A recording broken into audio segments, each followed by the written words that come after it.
How do you deal with a dissatisfied customer? You've all had a dissatisfied customer at one point, right? I'm Angela Brown, and this is Ask a House Cleaner. This is a show where you get to ask a house cleaning question, and I get to help you find an answer. Now, I don't like dissatisfied customers because I think that we can actually prevent it before it gets to that stage. But here's a caller that called in and asked this. How do you deal with a unsatisfied customer? For example, a first-time customer who paid for a general cleaning or standard cleaning, but is expecting really a deep cleaning. And should we provide a deep cleaning even though it eats up into our profit margin for that particular job? Or should we explain to them the difference and go from there? All right, this is a fascinating question because you said this was a one-time clean, but then you said she was already a dissatisfied customer. So I'm guessing the job has already taken place.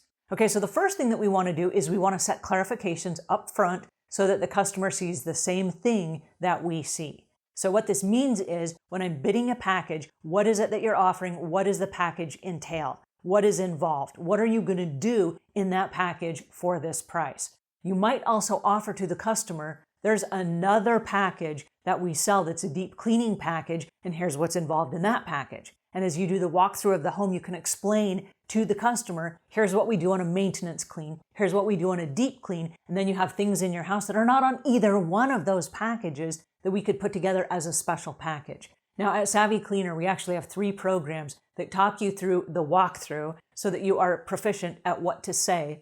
There is one on worksheets and how you work through the worksheet with the customer, and that becomes your sales pitch. But it also lets them know exactly what's going to be done on every cleaning. And then we have a special course on upsells where you can add in extra projects so the customer's needs are met, but not on a maintenance and not on a deep clean. Okay, so here's how it works. Let's say, for example, that you went to the grocery store and you have a certain number of things that you buy and a certain brands and whatever. And to you, that means grocery shopping.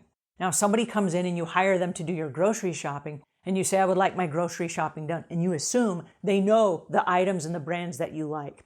They go to the grocery store, they spend $200, they come back and you look at the items and you're like, whoa, that is not what I wanted at all. Then you're dissatisfied, right? You're dissatisfied because there was no shopping list.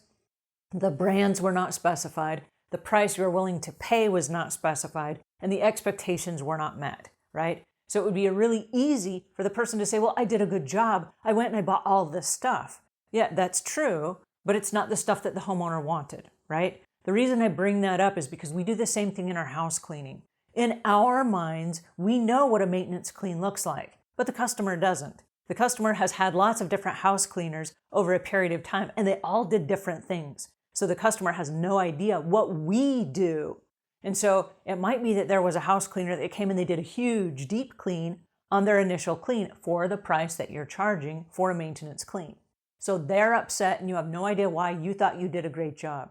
It all comes down to clarification of the expectations. So if you talk to the customer, and I would always ask this question, how will you know when my job is done? What will that look like to you? And the customer will give you directives. They will say, it will look like this will be done. The fringe on the carpet will be combed. The blinds will be turned a certain way. Toilet paper roll will be folded a certain way. All the lights will be turned out. I mean, they will give you instructions on what their house will look like when it's perfectly clean. You make a note of that.